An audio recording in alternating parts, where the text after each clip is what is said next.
What's up? What's up? What's up? What's up? Gracious good morning to you, good people. It's your girl KB. You know what I do, and you know why I do it. Now, I said I was not going to be too heavy on the socio-political talk, dialogue, but I can't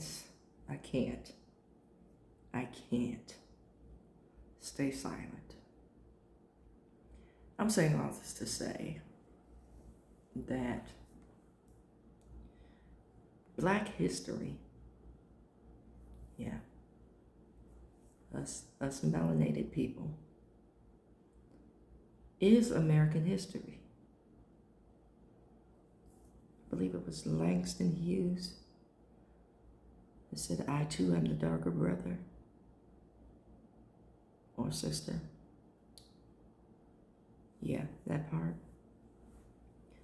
Yeah, we're the family members that you don't tell people about. And speaking of, had a whole faction of our family change the spelling of their name because they did not want to be associated with the Black folks that they chose to integrate with. Yeah, that part. I too am the darker brother.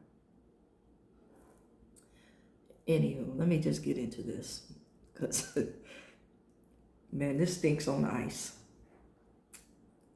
A few years back, a young brother, young cat, decided he was going to kneel in protest of police brutality. This current president got a hold of that and made it campaign rhetoric. His dislike for people of color allowed him, in his mind, to twist this young brother's protests and say he was protesting the national anthem. Brother clarified, no, I'm not protesting the national anthem. Although, if you sing the whole anthem, you'll realize that there's some language in there that's very, very, very racist.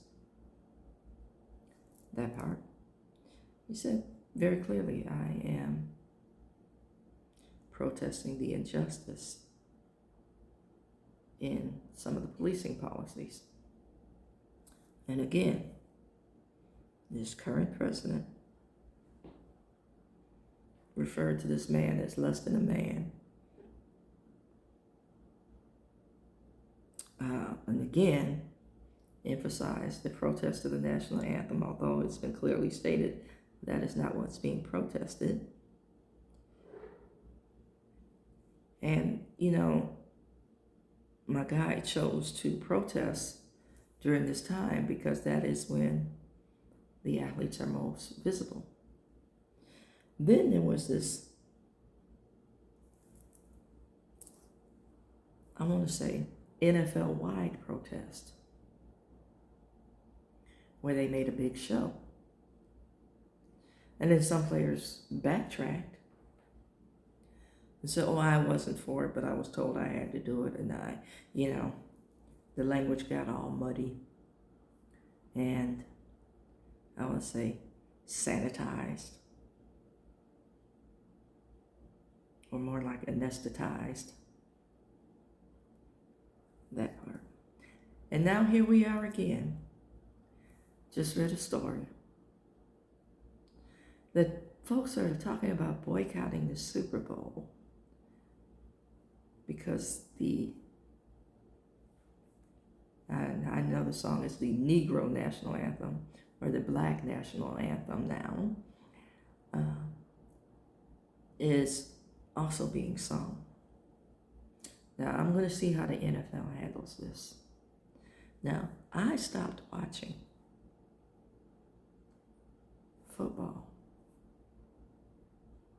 at this point because I saw just how, I want to say, mealy-mouthed and manipulative that the NFL was.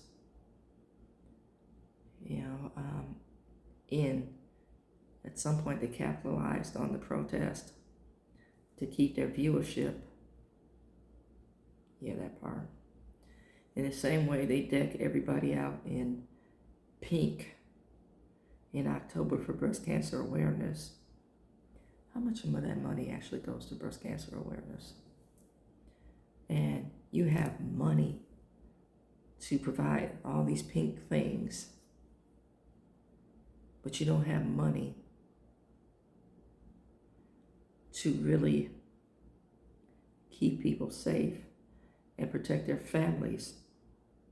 I'm talking about the CTE scandal. I'm talking about all the player suspensions that you doled out, knowing full well that other crimes were being committed in and throughout the players. I'm talking about all of the drugs that you pushed and peddled over the years. That part. And I know people just tune in for the entertainment factor, but I want you to think about what you're protesting now. You're protesting the right of freedom of speech that, doesn't seem to apply to people of color. All the while you're watching multi-million-dollar television commercials. Capitalism runs the machine, y'all. Capitalism tells you it's okay to exclude certain groups of people. Capitalism exploits certain groups of people to say that, hey, I did this thing.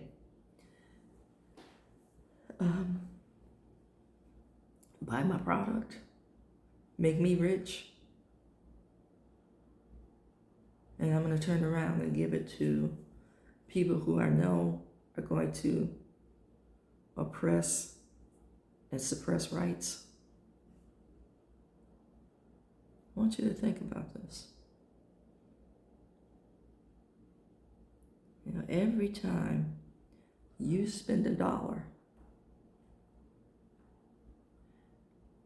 just know that it's drenched in somebody's blood or coated with somebody's hardship. Make your money work for you.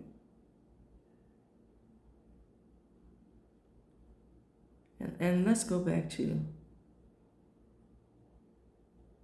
I want to say, a statement that was made all throughout the civil rights movement. I just want America to keep its promises. And I refuse to believe that the Bank of America has insufficient funds. And I'm not talking about the corporation, the Bank of America. I'm talking about the, I want to say, ethical, humane, I want to say social justice, compassionate, empathetic bank. Are we that, I want to say, corporate-minded and corrupt that we can't see and be the Christ that we talk about but really don't seem to know? Are we that person?